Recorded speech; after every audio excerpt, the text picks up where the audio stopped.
Ayan guys, yung tuyo, paminta, asin, suka, at bitchin, hinalo-halo ko dyan guys, at ahos.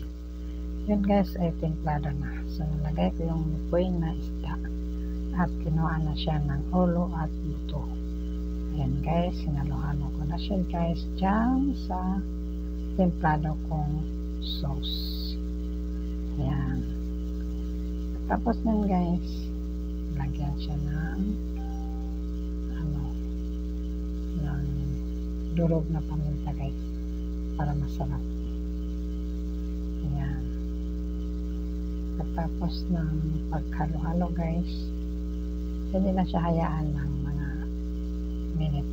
Tapos yan, lapag na siya doon sa bilaran. Ayan. Ayan. Standby at nilagyan ng asin konti kasi parang kulang ang asin. Ayan.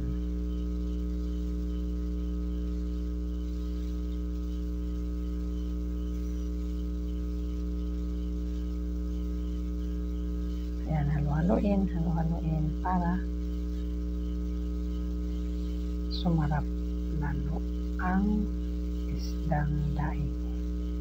Ayan guys, so ready na siya bilad. So kinuha ko lang yung i-prepare ko lang yung screen para doon ibilad ang isda. Ayan, dinala ko na sa labas.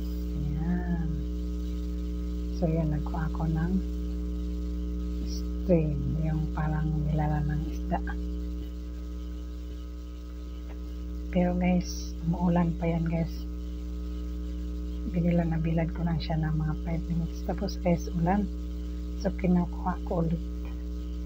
Kaya after ng mga 2 hours, sabi ko, uy, ulan man. Ayan. Tinuloy ko hanggang after 2 hours, umalik ang init guys. So ayan, natuyo. Sawa ng Diyos, natuyo rin. On that day guys, tingnan nyo guys, madali lang siya matuyo guys kasi wala naman siyang buto, ulo, at yung pinain niya ay kinuha ko para madali lang siyang matuyo. Ayan guys, so daing na siya. Ayan guys, tuyong-tuyo na yan guys. So ayan, mga 2 kilo yan guys.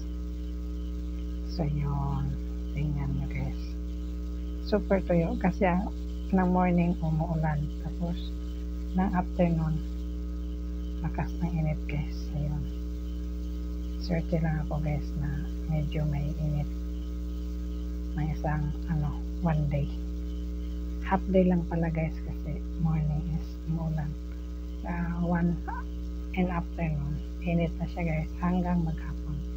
So yun guys, natuyo talaga yung daing kong lupoy.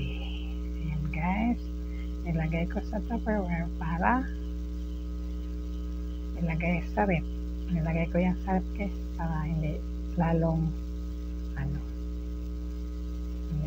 malata. Hindi naman siya malata guys, parang hindi lalong matuyo pa, medyo moist pa pag ilagay sa rep. Ayan, tingnan nyo guys ang itsura ng aking daing. Ayan, so yun ang almusal namin guys. It's so yummy. Ayan, so isa natin, lagay na natin sa rep guys. Thank you for watching.